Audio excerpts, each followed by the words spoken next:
the footballgameplan.com, where football makes sense. I'm Emery Hunt, the czar of the playbook. Bring you our FBS Wraparound presented by Coach Lehman's Academy, where we're going to go around the country and check out the landscape this week in the FBS. Now, it's championship weekend, but before we get into the championship games like the MAC or the SEC or even the ACC, there's still one rivalry game left to be settled, and it's the Bedlam game as Oklahoma takes on Oklahoma State.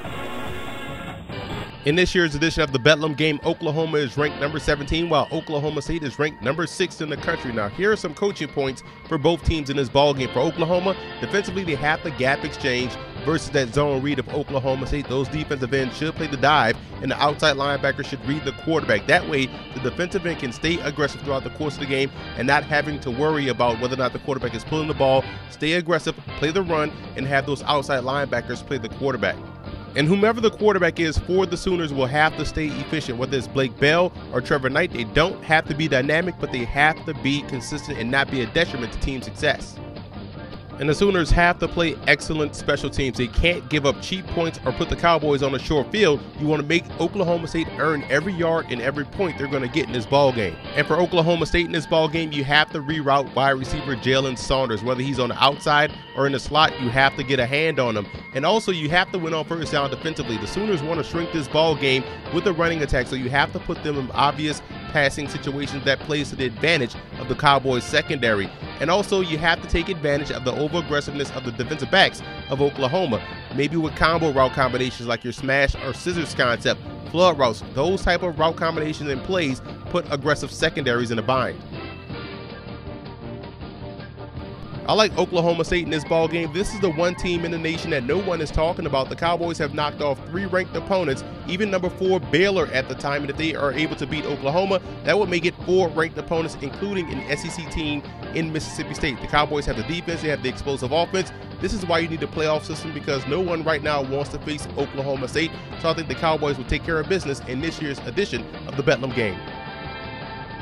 Next up, we have Louisville taking on Cincinnati, and here are some coaching points for both teams in this ball game. For the Cardinals, the cornerbacks have to win those individual battles. That's Terrell Floyd and also Charles Gaines. Cincinnati loves to spread the football field and attack defenses vertically, so those cornerbacks will have to bring their A game this week versus the Bearcats.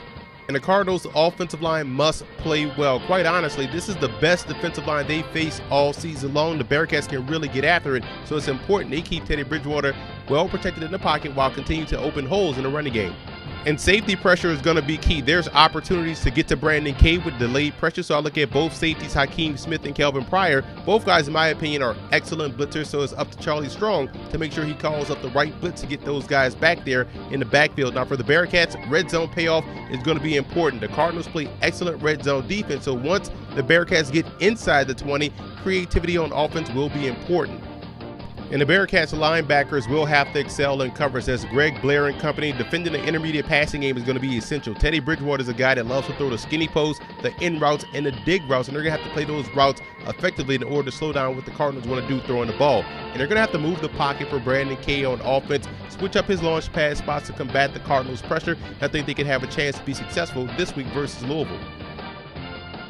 I like the Cardinals in this ball game, in a game that features 2 outstanding defenses, with Cincinnati's defense being very good as far as getting to the quarterback, and their offensive line is excellent, only allowing 8 sacks on the season. I have to trust a quarterback that can make plays consistently in the clutch. That's why I'm going with Teddy Bridgewater and that Louisville offense. I think they'll knock off the Bearcats in a very close ball game. Another big battle in the Big 12 between the Texas Longhorns and the Baylor Bears. Now, here are some coaching points for both teams in this matchup. When you look at Texas in this ball game, the weak side running game, I think, can be effective. The strength of that offensive line is on the left side with tackle Donald Hawkins and guard Troy Hopkins. I think they can have some success getting creative with their formations and running behind those 2 massive offensive linemen. And the wide receivers are going to have to make some contested catches. It starts with beating bump press and also helping out Case McCoy, as he's going to have to throw up some 50-50 balls that they're going to have to come down with, because I'm pretty sure Baylor will turn up the pressure. And on defense, you have to stay active at the line of scrimmage. Petty is a guy that tends to flatline his passes that can result in tip balls, which could result into a big play for that defense. And for Baylor, I look at the front 6 on defense. They run a 4-2-5, and that defensive line, in my opinion, has to maintain the line of scrimmage, while the linebackers Bryce Hager and Eddie Lackey have to be ready to shoot gaps and make plays at or behind the line of scrimmage in a running game. And quarterback Bryce Petty has to do his part throwing the football. He must avoid spot throwing, as the Longhorns have an excellent secondary led by cornerback Carrington Bynum. That got him into trouble versus Oklahoma State, and it will get him into trouble versus Texas. And when in doubt, screen them out. The Longhorns will try to get extra aggressive in an attempt to try to dictate and cause pressure on that passing game. So when in doubt, throw the screen pass, whether it's a wide receiver screen or sneaking the back out of the backfield or one of those swing screens. Those have to be in effect and ready to go once they sense pressure coming from Texas. I like Baylor in this ballgame. I believe their offensive explosiveness will be too much for that Texas defense to handle. They'll do a great job of spreading out that defense and attacking the individual matchups. So I like Baylor to knock off the Longhorns at home. Now we get into our conference championship game preview, starting with Bowling Green taking on Northern Illinois in the MAC championship game. And for Bowling Green, number one, working those backs in the passing game will be key. It eases a lot of the pressure coming from those NIU linebackers by simply swinging Travis Green out of the backfield. Could lead to big plays in the passing game. And the defensive interior for the Falcons will also play a huge role. You look at those defensive tackles, Jarius Campbell and Ted Alouette. Two fifth-year seniors have to consistently win up front to slow down that running game of Northern Illinois. And a slow game could equal the MAC championship. It's about time of possession. It's about maximizing your own possession. Bowling Green has to be able to own the pace and the clock in order to knock off the Huskies. And for Northern Illinois in this ballgame, talented safety Jimmy Ward will have to take some chances. The Falcons have a patient passing game in which they try to take those timely shots deep down the field, so there's opportunities for Ward to gamble and come away with an interception.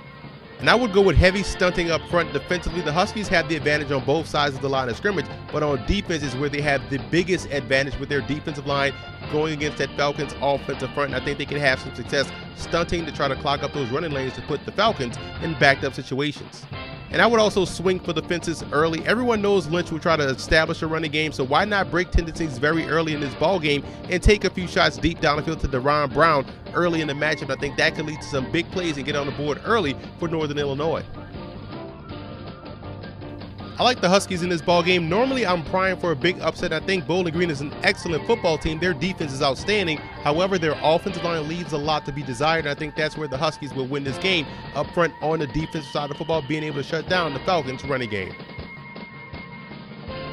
Next up, we have the Conference USA Championship game between the Marshall Thundering Herd and the Rice Owls. Now let's take a look at some coaching points for both teams, starting with Marshall. Now look at strong safety Taquan Lang in coverage. I think he has to bring his A game because the Owls will try to isolate him on tight end Connor Sella or even bigger wide receiver Jordan Taylor, so he has to be ready to excel in pass defense. And I also look at the inside running game. I think the Herd can have some success running the football inside with their inside zone, some gap, maybe some belly. I think all plays can be successful versus that Rice 4-2-5 defense. And also you look at the Herd's third down defense as well. Rice is consistent in their offensive approach, which is to chew up the clock, so it's imperative for Marshall to get off the field on third down.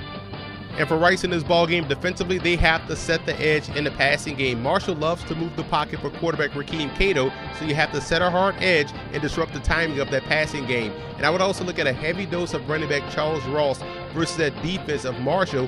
Heavy personnel bringing in extra tight ends, maybe an extra offensive lineman, versus that defensive front with creative blocking on the inside, maybe some wham blocking or trap blocking. I think that could lead to big gains on the ground for that rushing attack. And Rice has to size up the Gator. That's Gator Hoskins, the outstanding tight end H-back for Marshall. And you look at their best cover cornerback, Phillip Gaines. At times, he should draw Gator Hoskins as his assignment. You have to find ways to take away Cato's #1 option. I like Marshall in this ball game. I believe the Thundering Herd's offense will jump out to an early lead versus Rice, putting that Owls offense in the bind, forcing them to play catch up. I think that's not how they want to play. They want to play from ahead. They want to grind that clock. I think that puts them in a bind, which is why I believe Marshall will ultimately win this ball game.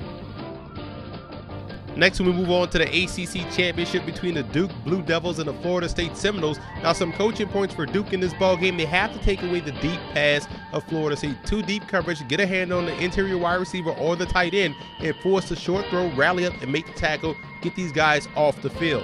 And also look at Anthony Boone's anticipation. Florida State's defensive backs and linebackers have great recovery skills, so as soon as you see a potential opening, you have to take it. If you're late, it could be a big play for Florida State. And you have to blitz Jameis Winston. I would force the quick decision. You can't allow him to sit back there and scan the field and find the big play deep down the field. Blitz him, force a quick throw, again, rally up, make the tackle, and get off the field.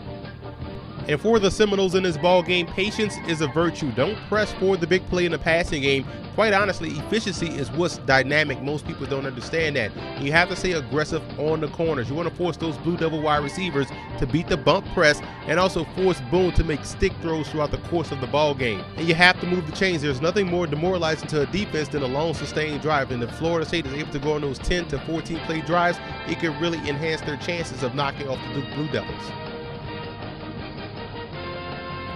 I like Florida State in this ball game. This is a tough matchup for the Duke Blue Devils, and I think Florida State will be able to win this ball game in all three facets: offense, defense, and special teams.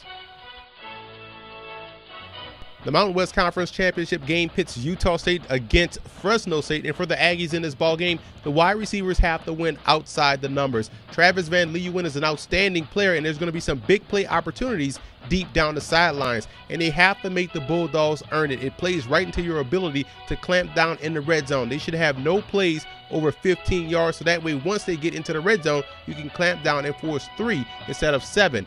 And Darryl Garrison's legs will play a huge role. Although he's not known as a runner, he has to be willing to take off just to keep that defense of Fresno State very honest. And for the Bulldogs in this ball game, they have to play disciplined defense, actually on both ends of defense. The Bulldogs give up the big play, trying to make the big play. They have to stay consistent in their fundamentals, and the big plays will ultimately happen. And they have to switch up their speeds. We know Fresno can air it out, but they can't be reluctant to scale back. You got to think of it in terms of driving. Highway driving is different from city driving. Switch up your speeds, and you can have some success. And the biggest battle, in my opinion, that has to be won defensively is between nose tackle Tyler Davidson of Fresno State and center Tyler Lawson of Utah State. That's a great battle if you're an NFL scout to watch. Both guys are, in my opinion, NFL prospects. And when you look at Davidson, if he can win that battle, it's essential in stopping the spread and ultimately slowing down what the Aggies want to do on offense. I like Fresno State in this ballgame. I don't think they'll let last week's loss to San Jose State becomes this week's loss versus Utah State. I think that offense will once again remain explosive, but defensively you'll see vast improvements, and they'll do a great job of slowing down the running game of the Aggies. Moving right along to the Pac-12 championship game between the Stanford Cardinal and the Arizona State Sun Devils, a rematch of earlier in the season. And for Stanford, the best way to combat speed is by dictating the pace of the game on offense. And that's why I think power versus speed will be important once again for the Cardinal. And I also look at the defensive personnel versus the running backs. Does Shaw bring in an extra safety and replace one of the linebackers, or does he stick with his base personnel and trust his athletes in space versus the running backs of Arizona State? And they have to keep those guards on the move. That's how they can influence, wham, trap block Will Sutton on the inside and generate big plays on the ground. And for Arizona State, special teams play will be important. The last meeting, special teams was a big letdown. 2 block punts put the Cardinal on a short field and aided in these guys getting off to a 29-0 start in the first half. And the offensive line communication will be key once again, as it was versus UCLA. The offensive line has to be able to identify and adjust to the blitz.